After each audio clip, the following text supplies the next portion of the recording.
आंखों का था कसूर न दिल का कसूर था। आंखों का था कसूर न दिल का कसूर था। आया जो मेरे सामने मेरा गुरूर था। सलाम, नमस्ते, सत श्री अकाल। मैं हूं आपके साथ हर्षिता मिश्रा और आप देख रहे हैं टाइम्स मेल। तो आखिरकार वही हुआ जिसका डर था। अब इजराइल और ईरान की जंग के बीच रूस ने दखल देना शुरू कर दिया है और इसकी सबसे बड़ी वजह अमेरिका है। अमेरिका हर मामले में टांग अड़ाता रहता है। दुनिया के किसी भी कोने में शांति को भंग करने का काम ज्यादा अमेरिका ही करता है और इस बार ये जंग मिडिल ईस्ट में शुरू होने जा रही है और इसमें अमेरिका का बहुत बड़ा रोल है। रूस पहले ही अमेरिका लॉबी के खिलाफ यूक्रेन में लड़ रहा है। वो पहले ही अमेरिका पर खुन्नस उतारने की फिराक में है और अगर मिडिल ईस्ट में अमेरिका ने इजराइल के साथ मिलकर ईरान पर हमला कर दिया तो हालात बिगड़ सकते हैं। अब तो इजराइल और ईरान के बीच तनाव में काफी इजाफा हो चुका है। हाल ही में ईरान ने इजराइल पर एक साथ कई हमले करके 1 अप्रैल के हमले का बदला लिया, जिसके बाद दोनों ही देशों के बीच हालात बेहद खराब हो चुके हैं। इसी बीच खबर आई है कि अब इस मामले में अमेरिका भी कूद पड़ा है, जिसके बाद रूस ने अपने कड़े तेवर दिखाने शुरू कर दिए हैं। रूस के राष्ट्रपति व्लादिमीर पुतिन ने अमेरिका को दो टूक कहा कि अगर इस तनाव के बीच अमेरिका ने इजराइल का साथ दिया तो रूस भी हाथ पर हाथ रखकर नहीं बैठेगा, वो खुलकर ईरान का समर्थन करेगा। इससे पहले रूस ने ईरान और इजराइल दोनों से संयम बरतने की अपील की थी।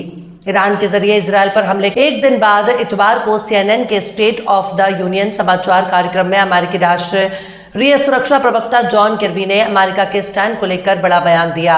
उन्होंने एक सवाल के जवाब में कहा कि राष्ट्रपति बाइडेन ने कई बार कहा कि हम इलाके में जंग नहीं चाहते, हम ईरान के साथ जंग में उलझना नहीं चाहते। अभी हाल ही में ईरान ने बैलिस्टिक मिसाइल और ड्रोन से शनिवार रात और रविवार तड़के इजराइल पर हमला किया, जिसके बाद पूरे इजराइल में हवाई हमले की चेतावनी जारी कर दी गई। हमले में खासतौर पर जेरूसलम, दक्षिण में नेगेव रेगिस्तान और डेड सी, उत्तर में इजरायली कब्जे वाले गोलन हाइट्स और साथ ही कब्जे वाले वेस्ट बैंक में किए गए। इजरायली डिफेंस फोर्स IDF के प्रवक्ता डैनियल हगारी ने एक प्रेस ब्रीफिंग के दौरान पुष्टि की, इजराइल पर ईरान से बैलिस्टिक मिसाइलों और ड्रोन से हमला किया गया है, लेकिन एयर डिफेंस सिस्टम के जरिए कुछ मिसाइलों को रोक दिया गया।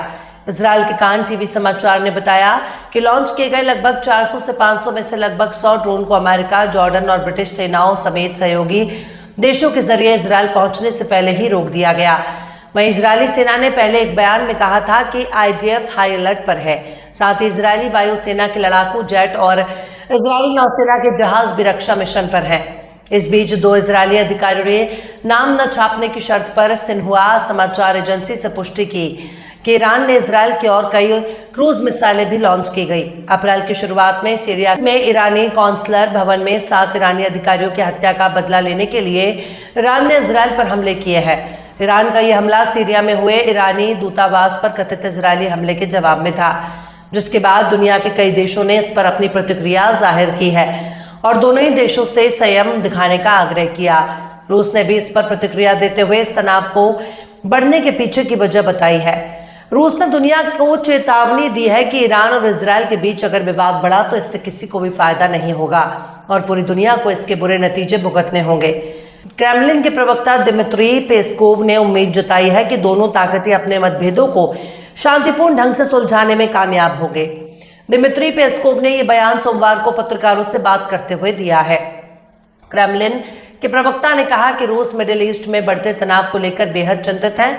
उन्होंने इस बात की वकालत की है कि सभी मतभेदों को केवल राजनीतिक और राजनयिक तरीकों से ही हल किया जाना चाहिए।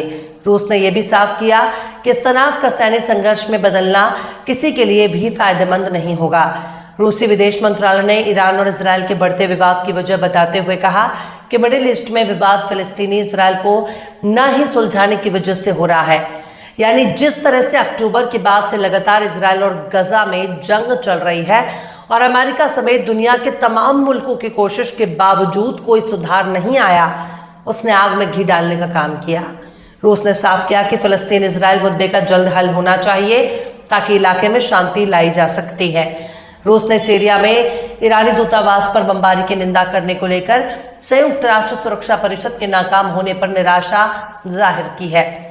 अगर संयुक्त राष्ट्र से ईरानी दूतावास पर हुए हमले को लेकर इजराइल की निंदा का प्रस्ताव पारित हो जाता तो ईरान का यह हमला रुक सकता था। इजराइल ने 2 हफ्ते पहले सीरिया की राजधानी में ईरान के वाणिज्य दूतावास की इमारत पर अटैक किया था, जिसके जवाबी हमले में ईरान ने इजराइल पर हमला किया। अब इससे साफ है कि मिडिल ईस्ट में हालात बहुत तनावपूर्ण हैं। ईरान के रॉकेट हमले के बाद America United nation security council से इसकी निंदा करने की अपील कर रहा है। इस बीच ईरान ने स्पष्ट कर दिया कि अगर यूएस कोई अटैक करता है तो वे भी इसका जवाब देंगे। यूनाइटेड नेशन में एक अमेरिकी राजदूत रॉबर्ट वुड ने सिक्योरिटी काउंसिल से ईरान के जवाबी कार्रवाई की निंदा करने की अपील की है और साथ ही कहा कि सुरक्षा परिषद का यह दायित्व है कि वे ईरान की कार्रवाई को अनुत्तरित ना जाने दे। ईरान ने सीरिया में अपने एम्बेसी पर हुए ड्रोन अटैक के जवाब में इजरायल पर बीते दिनों 300 मिसाइल और ड्रोन दागे थे। हालांकि इजरायल का दावा है कि इनमें 99% को हवा में ही मार दिया गया। अमेरिकी राजदूत ने यूएनएससी में कहा कि मैं स्पष्ट कर दूं कि अगर ईरान या उनके प्रतिनिधि अमेरिका के खिलाफ कार्रवाई करते हैं या इजरायल के खिलाफ आगे कार्रवाई करते हैं तो उसके लिए ईरान को जिम्मेदार ठहराया जाएगा। यूनाइटेड नेशन में ईरान के राजदूत ने भी इसका सख्ती से जवाब दिया और कहा कि ईरान अमेरिका के साथ किसी संघर्ष में नहीं उलझना चाहता। ईरानी राजदूत अमीर सैयद इरावानी ने कहा कि उनके देश की तरफ से की गई कार्रवाई जरूरी थी और उन्होंने कहा कि हालांकि ईरान क्षेत्र में तनाव या जंग नहीं चाहता है और उसका अमेरिका के साथ जंग में शामिल होने का कोई इरादा नहीं है। इसके साथ ही उन्होंने स्पष्ट किया कि अपनी रक्षा का अधिकार सभी को है।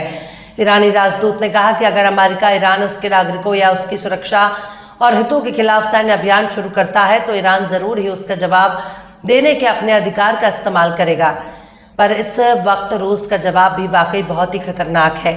रूस ने जिस तरह से अमेरिका को धमकाया है, ये बात समझने के लिए काफी है कि अमेरिका अगर इस जंग में इजरायल का साथ देता है तो रूस भी ईरान के समर्थन में खड़ा हो जाएगा। अगर रूस इस जंग में ईरान का साथ देता है तो इस जंग में चीन और नॉर्थ कोरिया भी शामिल हो सकते हैं। इस वक्त ईरान पर इजरायल के हमले का इंतजार हो रहा है। अगर इजरायल ने ईरान पर हमला किया तो मिडिल ईस्ट के हालात बदल सकते हैं, जो इजरायल के लिए काफी घातक हो सकते हैं। बहरहाल चलते चलते आखिर में साहिर लुधियानवी ने भी क्या खूब फरमाया है, हम अमन चाहते हैं मगर जुल्म के खिलाफ। हम अमन चाहते हैं मगर जुल्म के खिलाफ। अगर जंग लाजमी है तो फिर जंग ही सही। फिलहाल इस खबर में बस इतना ही। इस खबर को आप हमारे साथी शम्स तबरेज की कलम से सुन रहे थे। आपको कैसा लगा कमेंट बॉक्स में जरूर बताइएगा। वीडियो पसंद आए तो लाइक करें। हमारे वीडियो को डाउनलोड करके सोशल मीडिया पर अपलोड करने पर यूट्यूब और फेसबुक आपको ऑटोमेटिक कॉपीराइट स्ट्राइक भेजकर यूट्यूब चैनल और फेसबुक को बंद कर सकता है। इसलिए वीडियो पसंद आए तो यूट्यूब के वीडियो लिंक को फेसबुक, ट्विटर, व्हाट्सएप पर अपने रिश्तेदार, यार, दोस्तों को भी शेयर करें और बेबाक, निष्पक्ष, स्वतंत्र पत्रकारिता को सपोर्ट करने के लिए आप हमारे चैनल टाइम्स मेल को जरूर से सब्सक्राइब करें और हाँ, बेल आइकन की घंटी वाली बटन आप जरूर से दबा दें ताकि आपको हमारे आने वाले नए वीडियो की नोटिफिकेशन फौरन ही मिल जाए। फिर मिलता है किसी और वीडियो में एक नई खबर के साथ। हर्षिता मिश्रा को दीजिए इजाजत। जय हिंद। अगर अभी तक आपने हमारे चैनल टाइम्स मेल को सब्सक्राइब नहीं किया है तो जल्दी से सब्सक्राइब कर दें और बेल आइकन भी प्रेस कर दें।